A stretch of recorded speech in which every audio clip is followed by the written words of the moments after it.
And what were you talking to me? You were telling me about a new on the subject of manga. There was a author coming back to create new content. His name was Junji Ito. Junji Ito. Yeah. And so what's the new drop that he's about to come out with?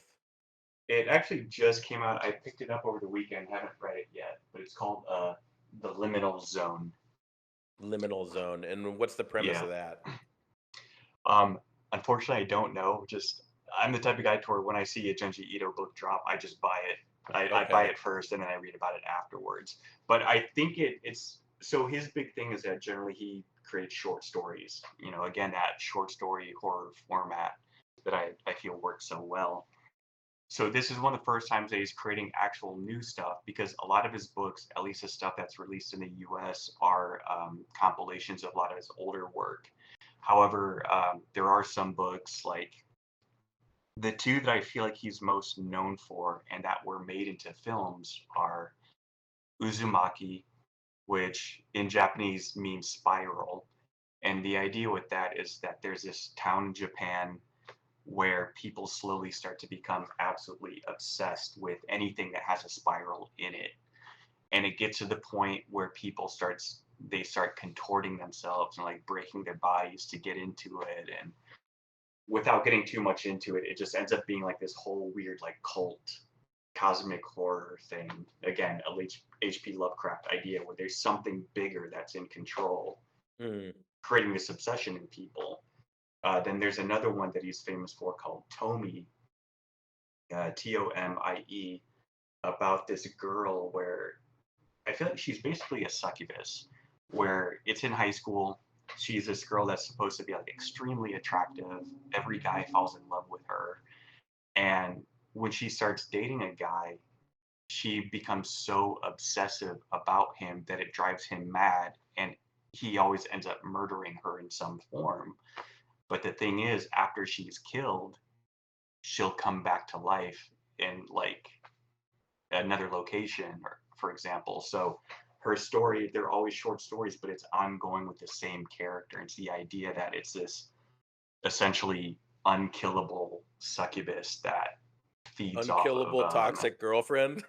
yeah. So So do the boyfriends get arrested after they kill her? from what I recall, most of them don't. It seems like They're it's a just lot of broken.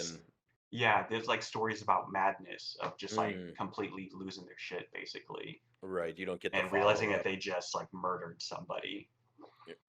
Uh, yeah, there's a lot of those manga moments too, where it's like the "What have I done?" Yeah. I can see the board almost in my mind of the guy like, "Ah, Like the lines shooting out. yeah, Like, like ah! what have I done?" Yeah. Um, so yeah, all that sounds very cool. Has he made transition to anything that he's written into film yet? Um, so just the Uzumaki and Tomy, I think Tomy has a couple of movies, but I don't know how Okay. much of a participation he had in it. And these movies are probably like from the early 90s, the late Oh, 80s. okay. However, actually, there have been anime adaptations of some of the short stories. Uh, Oh, really? yeah, so I don't know where you can find them. I haven't seen any myself except for like some clips on YouTube. And the thing is, like, to me, it looks good. It looks like his artwork. Everything looks fine. But then I go onto Reddit, so all these people who are like, oh, that's not Junji Ito. It's like, oh, that's not right. That's not scary. And I'm just like, I mean, I don't know what they're looking for, but from what I've seen, like, yeah, that's exactly his style. That's his story. The purists, I don't know how I feel about purists because I get what they're coming from. I get where they're coming from a lot of the time, but Hmm. then a lot of the time it's counterproductive to good entertainment Yeah, where it's stuff needs to be chunked down to be told visually. And that's the right. thing I think is lost in translation a lot of times is so many people get so wrapped up in something and just like what we were talking about before, when you read something it's your mind at play Right. and you're taking in this manga and then creating the entire world inside your head, Hmm. but then that needs to be translated linearly poorly to video when you do it. Yeah. So it's all of a sudden it's not this magical world that you have in your head. It's the supermarket we can actually get on location. Yeah. Everything uh, becomes literal. It's like, no, this is what's happening. This is how it sounds. This is how it looks. yeah, this is how many lines of dialogue it is, and yeah, this Right. is exactly how it looks, and that's going to upset your fantasy world every time. But I, Um, I feel like it's good to do that though, because then it reaches a broader audience. Because all Junji Ito books, like for anyone who's not familiar with, Japanese anime or manga, you read it right to left. So it's complete opposite of how we read in, yeah. English. And I know that's a big turnoff for so many people. Like, oh, I can't do that. That doesn't make sense. And because of that, so many people will never read. I don't know if you can see, but like this whole top row is Junji Ito only. Oh, nice. And it's like, yeah, I basically, if I just see his name on something, I'm like, oh, I'll buy it. Yeah, I mean, So, and just what you're saying, it's important to onboard people into stuff that's amazing, hmm because otherwise they're not going to take time to see it. They're not going to, and you can't stuff that is more fringe that is more on the fringe spectrum of entertainment, like people getting obsessed with spirals and then breaking all the bones in their body to try and enter them. That's hmm not mainstream. no, it's So a not. lot of times you need to have a little bit of hand holding and a softer entry Right. before you get to the hardcore stuff.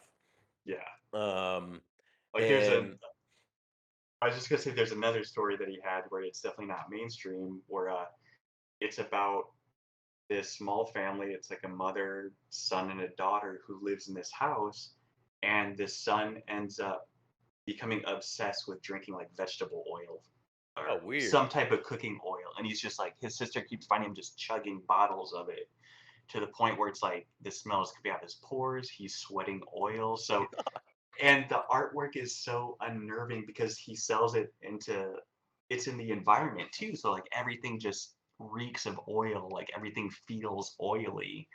And it gets to the point where they're arguing and the boy like pins her down and is sitting over her squeezing his face, and it's just nothing but pimples, and it's like these long strands of pus and Ah, oil like spilling on her, like, yeah. and I'm dying to see if there's an anime version of that. But oh my god, his art, he I feel like Genji Ito knows how to draw disturbing stuff. Like, he Yeah. has a distinct style, and he's I feel like he's a master of controlling panels, because one thing that he always does is, as the panels are going, you don't see the big reveal until you turn the page. So, Ah. there's a lot of horror books where if you just kind of like scan ahead, you're gonna see the big like monster or reveal halfway in a page or something. But for him, he always saves that lead up to the very end, then you turn the page and like see. Oh yeah, you always cheat, and that's a great point because if it do you do have a big frame at the bottom of the flow, you're gonna look there Yeah, first. your eye's gonna go right there. Yeah, you're gonna go right to it. There's probably so much. I always think about that too, about how much manga actually exists that we don't know about or don't have access to here. That's Mm, probably so amazing that we'll never get eyes on, yeah, just because it's too far away and we don't speak the language. right. Um, Yeah. but I think I heard some at one point that because there's not like a Hollywood in Japan, and obviously they have a lot of film storytelling and they are making movies and TV shows, but I think they said that the 80% of the storytelling is done through manga. Mm, And it is much more of a culture that reads than the United States. And so the certain authors will put out thousand page books that'll just be they can't keep them on the shelves yeah. because people will scoop them up immediately, and people very much get into specific genres of things and hmm stay within that. Like they only read X, and they read all of it though, and they're heavily involved in the communities of it. Yeah. And so the writers and creators of a lot of these different genres will actually hold panels of discussions with basically representatives of different communities of fans, like the hmm experts that talk to the most people and give the most thought to their fandom, will then go to panels and actually interface with the creators and tell them what they want to see next Hmm. and what they enjoyed most and what they enjoyed least. So Oh, it's almost entertainment completely curated for the fans, wow. which So which seems it's like nothing but fan service. yeah, which seems like a no-brainer, right? Yeah, Imagine. that's amazing. Wow, give the fans what they want. Amazing Yeah. concept. But You yeah, that's hear interesting. hear that, I was, Disney? yeah, seriously. Come on, Disney, open your ears, open those Um, mouse ears. right. What were you saying though?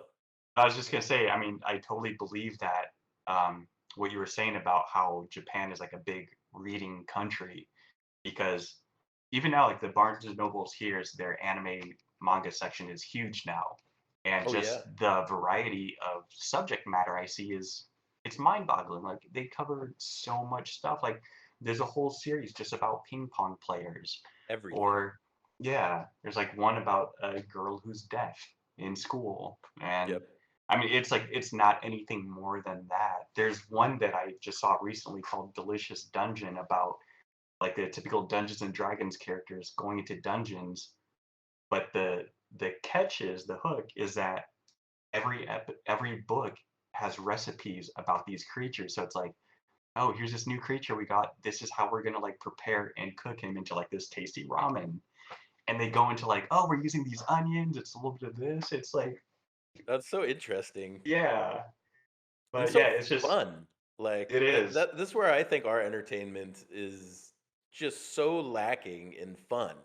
Hmm. Like, you're never having a good time with a lot of U.S. entertainment. I mean, All right. off the top of your head, can you think of anything that you've watched in the last couple of years where you're like, that was so much fun?